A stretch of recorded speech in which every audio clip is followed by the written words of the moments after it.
Nesta aula nós iremos fazer um breve comentário da atividade para a nota 12, a nossa APN 12. O conteúdo dessa aula, aliás, dessa atividade para a nota, é o capítulo 2 do nosso livro-texto. O conteúdo basicamente está relacionado com a transferência de calor e os seus efeitos. Então, variação de temperatura, mudança de estado físico, dilatação de sólidos e gases. Esse é basicamente o conteúdo. Essa atividade tem algumas questões que são obrigatórias, são as questões que já tem um ponto, né? Eu posso mostrar aqui para vocês, por exemplo. Essa atividade aqui é um exemplo de atividade que é obrigatória. Aliás, esse exercício é um exemplo de exercício que é obrigatório nessa atividade. Então, é um exercício que você vai ter de resolver. Você nem vai conseguir entregar a atividade sem resolver esse exercício. Está marcado aqui, tem um pontinho. Mas há outros exercícios que não têm essa característica. Por exemplo, o exercício 2. Ele não está marcado aqui. Não tem um pontinho. Não tem pontinho nenhum, nem o 3. Então, você não é obrigado a resolver. Ele foi colocado aqui como uma atividade extra. Já o exercício 4 você tem de resolver. O 5 não precisa. O 6, o 7 você precisa resolver. O 8, o 9 não precisa. O 10 e o 11. E o 12. Tá aqui os exercícios que você precisa resolver, os que não precisa. A atividade vale 10 no total. E eu vou comentar rapidamente alguns desses exercícios que vocês não precisam resolver. Começando pelo exercício 2. Vamos lá. Sabemos que durante o dia o vento sopra do mar para a terra e à noite acontece o contrário. Isto ocorre porque vamos aqui dar uma explicação para esse fenômeno que de fato ocorre. Isso acontece, gente. Esse fenômeno está relacionado com. Peguei a caneta errada. Esse fenômeno está relacionado. Deixa eu arranjar uma caneta melhorzinha. Eu acho que é melhor essa mesmo. Esse fenômeno está relacionado com a capacidade térmica dos materiais. A água tem uma maior capacidade térmica do que a areia da praia, por exemplo. Então, durante o dia, considere um dia ensolarado. A água e a terra recebem calor do sol na mesma quantidade. Só que a água, que tem uma maior capacidade térmica, aquece menos. A areia, que tem uma menor capacidade térmica, aquece mais. O ar que está sobre a areia, a camada de ar que está sobre a areia, ela fica mais leve. A camada de ar que está sobre as águas fica mais pesada, de tal forma que você vai ter uma diferença de pressão. A pressão atmosférica é maior na água do que na terra. Então, as camadas de ar vão se deslocar da água para a terra. E à noite acontece o oposto. A areia esfria mais rápido, a água então vai se tornar mais quente. Então, a pressão sobre o oceano, sobre as massas de ar que estão no oceano, é menor do que a pressão da massa de ar que está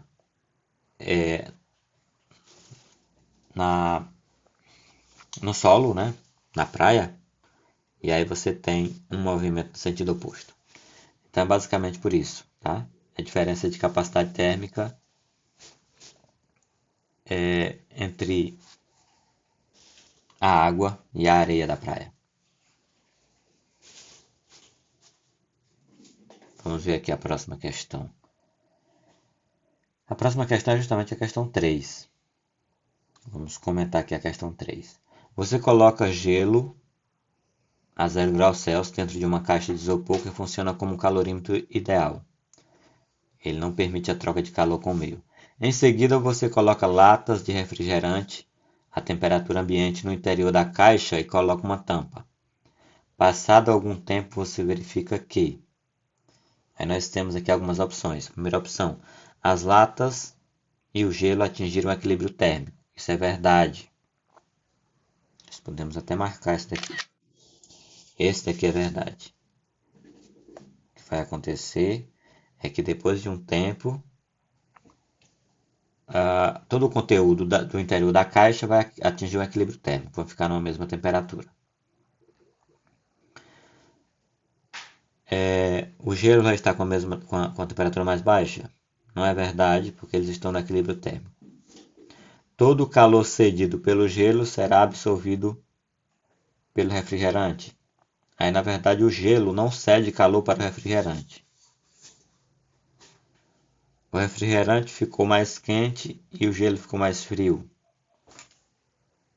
Esse também não é verdade. Então, onde que é verdadeiro é esse daqui. Aqui é o importante você entender nessa questão.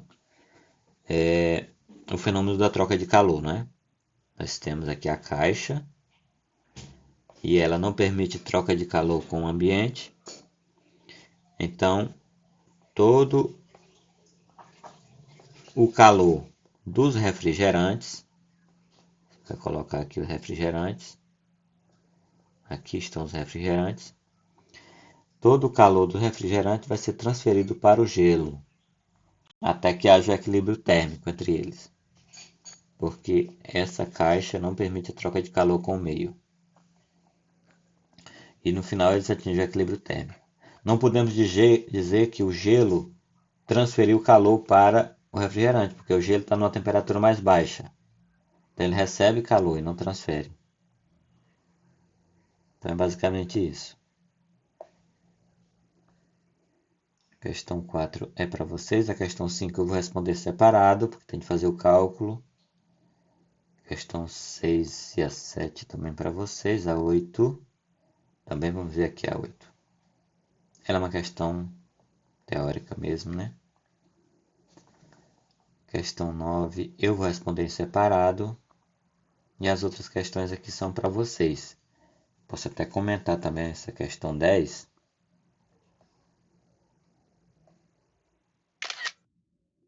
Olha só. Qual será o novo volume de um gás que, sob pressão de 3 atm, então nós temos a pressão inicial aqui do gás, que é 3 atm, ocupa um volume de 200 litros, então o volume inicial. E a temperatura é 300 Kelvin. Ele é aquecido, passando para uma temperatura de 600 Kelvin, e a pressão aumentou para 4 atm. Então você quer saber o volume final, né? O novo volume. Esse daqui é um exemplo de transformação gasosa. E existe uma fórmula empírica que relaciona essas três grandezas aqui, ou seja, volume, pressão e temperatura. Então, quando um gás ideal ou um gás real que se aproxima das características de um gás ideal sofre uma transformação gasosa, essas grandezas se relacionam da seguinte forma: pressão inicial vezes o volume inicial dividido pela temperatura inicial é igual a pressão final vezes o volume final dividido pela temperatura final. Então, a partir dessa expressão, você pode resolver essa questão. Eu vou resolver a questão 9 e vai ajudá-los a resolver essa questão 10. Vai ver que não vai ser difícil. A outra questão, vamos comentar essa questão aqui, porque ela também é grande. Durante uma ação de fiscalização em um posto de combustível, foi encontrado um mecanismo inusitado para enganar o consumidor. Durante o inverno, o responsável por um posto de combustível compra álcool por 0,5 a 50 centavos o litro, né? A uma temperatura de 5 graus Celsius. Para revender o líquido aos motoristas, instalou um mecanismo na bomba de combustível para aquecê-lo, para que atinja a temperatura de 35 graus Celsius, sendo o litro de álcool revendido a R$ 1,60. Então ele compra a 50 e vende a 1,60, mas em temperaturas diferentes. Diariamente o posto compra 20 mil litros de álcool a 5 graus Celsius e revende. Com relação à situação hipotética descrita no texto, dado que o coeficiente de dilatação volumétrica do álcool é 10 a menos 3 graus Celsius a menos 1, desprezando-se o custo da energia gasta no aquecimento do combustível, o ganho financeiro que o dono do posto teria obtido devido ao aquecimento do álcool após uma semana de vendas estaria entre... Como é que você vai fazer isso aqui? Para resolver esse problema, você vai ter de...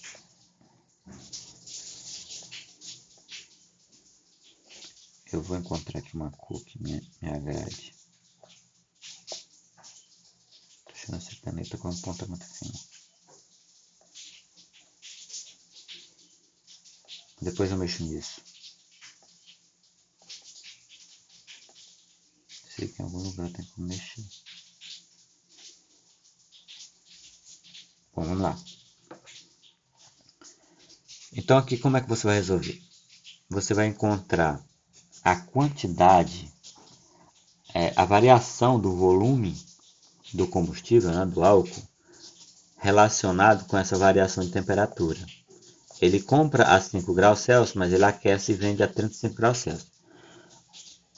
Os sólidos, os líquidos e os gases sofrem expansão, dilatação, quando submetidos a variações de temperatura.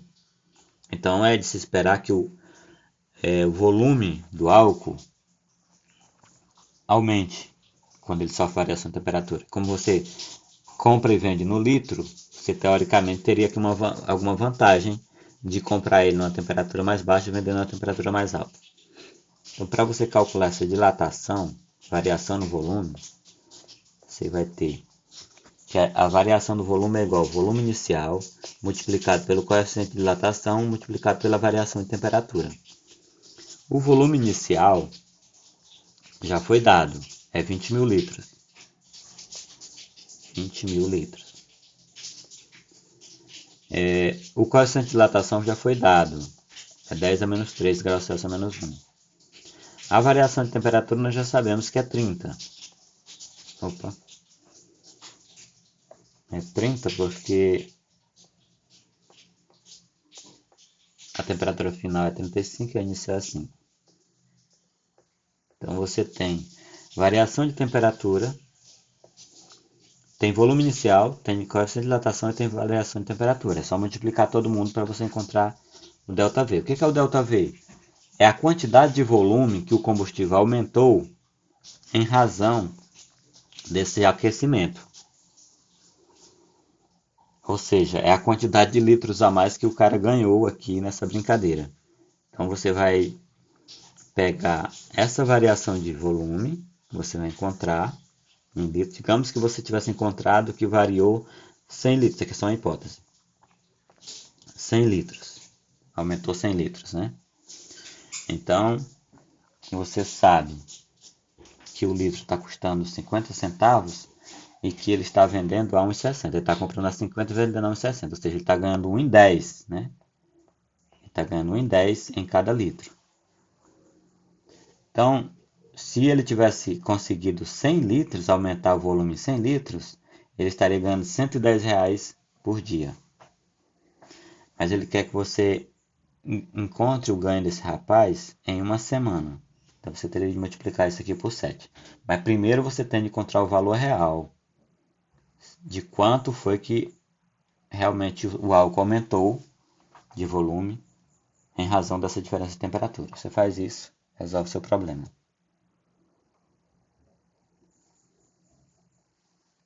Essa outra questão é uma questão bem básica, você vai consultar essa tabela do livro, tabela 5, para entender e vai me explicar aqui o que acontece. Ela é bem básica, na verdade. Nem precisaria enviar um arquivo, porque basta uma descrição. Eu acho que eu vou até mudar para vocês colocarem só um texto aqui. Bom, então esse aqui é um comentário geral dessa prova. Eu vou resolver aqui as duas questões, a 5 e a 9, para que sirva também de suporte para vocês resolverem as demais.